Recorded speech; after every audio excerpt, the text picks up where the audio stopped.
தமிழ்நாட்டு மக்களே அதிக குழந்தைகளை பெற்றுக்கொள்ளும் அப்படின்னு அப்படிங்கிறது ஒரு காலத்தில் அப்போவே நினச்சேன். இரண்டுக்கு மேல் பெற்றுக்கொள்ளாதீர்கள், இரண்டுக்கு மேல் பெற்றுக்கொள்ளாதீர்கள்னு எல்லா அரசாங்கமும் கூத்தடிச்சான். பார்த்தீங்கன்னா, குடும்ப கட்டுப்பாடு பிரிவு ஃபேமிலி பிளானிங் அப்படின்னு ஒன்று வச்சுருப்பான். ஃபேமிலி பிளானிங் போய் பண்ணவங்களுக்கு ரூபாயை கொடுப்பான், பழத்தை கொடுப்பான், கொடுத்து வீட்டுக்கு அனுப்புவான்.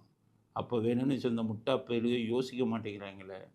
சாகிறவனும் சீக்கிரம் சாக மாட்டான். ஏன்னா விஞ்ஞானம், மருத்துவ விஞ்ஞானம் நல்லா வளர்ந்துட்டு போகுது. கிட்னி போச்சுன்னா டக்குன்னு டயாலிசிஸ் வச்சுக்கிறாங்க. ஈரல் போச்சுன்னா ஈரலையே மாற்றிக்கிறாங்க. இதய மாற்று அறுவை சிகிச்சை கூட நடக்க ஆரம்பிச்சிருச்சு. அப்போ சாகிறவன்லாம் அந்த காலத்தில் 60 வயசுலேயே செத்துறாங்க.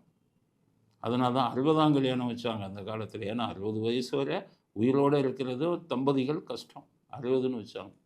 அப்புறம் 80ன்னு வச்சாங்க. அப்போ சாகிறவங்க எண்ணிக்கை குறைஞ்சதில்ல.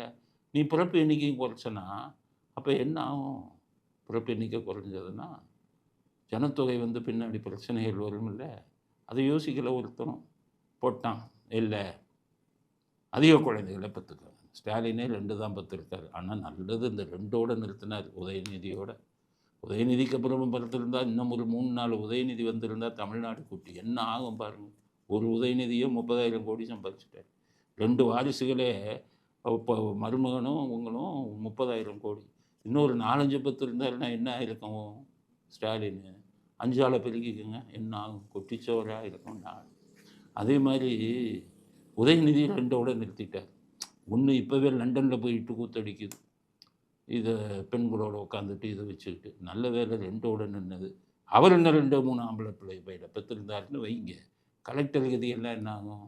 ஒவ்வொரு பையன் போகிற இடத்துல பூரா கலெக்டர் செத்தான். ஒவ்வொரு பையன் போகிற இடத்துலலாம் பிடிஆர் மாதிரி மந்திரிங்க போய் வரவேற்கணும் விமான நிலையத்தில். அதனால் நல்ல வேலை 2ஓட நிறுத்தினார்.